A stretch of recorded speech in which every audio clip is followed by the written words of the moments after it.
Ada seorang sahabat bertanya kepada Rasulullah, "Wahai Rasulullah, jika salatku tidak khusyuk, apakah diterima?" Dan jawaban Rasulullah pun membuat seluruh sahabat menangis. Pada suatu hari, di dalam majelis Rasulullah, seorang sahabat duduk dengan wajah penuh kegelisahan. Matanya menunduk, jemarinya saling menggenggam, seolah ada sesuatu yang berat dalam hatinya. Ia menghela napas, lalu dengan suara lirih berkata, "Wahai Rasulullah, aku ingin bertanya, tetapi aku takut mungkin pertanyaanku ini akan membuatku semakin malu di hadapan Allah." Rasulullah tersenyum lembut. Tatapan beliau pun penuh dengan kasih sayang. "Katakanlah, wahai saudaraku, tak ada pertanyaan yang membuat seseorang hina jika ia bertanya untuk mencari kebaikan." Sahabat itu mengangkat wajahnya perlahan. Wajahnya mulai berkaca-kaca. "Wahai Rasulullah, aku merasa salatku sering tidak khusyuk. Kadang aku mengingat urusan dunia. Kadang pikiranku melayang entah kemana. Aku takut syaratku tidak diterima oleh Allah. Apakah dengan syarat seperti itu aku tetap mendapatkan pahala?" Seketika suasana menjadi hening.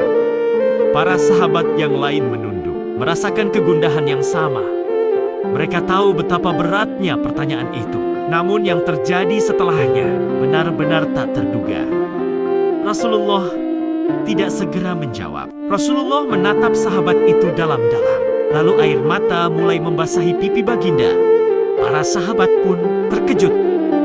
Mereka jarang melihat Rasulullah menangis dalam keadaan seperti ini. Dengan suara bergetar, Rasulullah berkata, "Demi zat yang jiwaku berada di tangannya, sungguh setan tidak akan pernah berhenti berusaha mencuri bagian dari salat seorang hamba hingga ia menjadi malas dan tidak khusyuk. Tetapi ketahuilah, dia tetap melihat usahamu." Baginda menarik napas dalam, lalu melanjutkan, "Wahai saudaraku, jika engkau meninggalkan salat hanya karena takut tidak khusyuk, maka setan akan menang. Tetapi jika engkau tetap berusaha salat, meski dengan kehadiran pikiran yang terganggu, ketahuilah, setiap kali engkau berusaha kembali kepada Allah dalam salatmu, saat itulah Allah menyambutmu." Air mata sahabat itu jatuh. Ia menangis. Begitu juga sahabat lainnya. Kemudian Rasulullah berkata, "Bayangkan seorang ibu yang melihat anaknya berjalan ke arahnya, tetapi anak itu sering jatuh dan tersandung.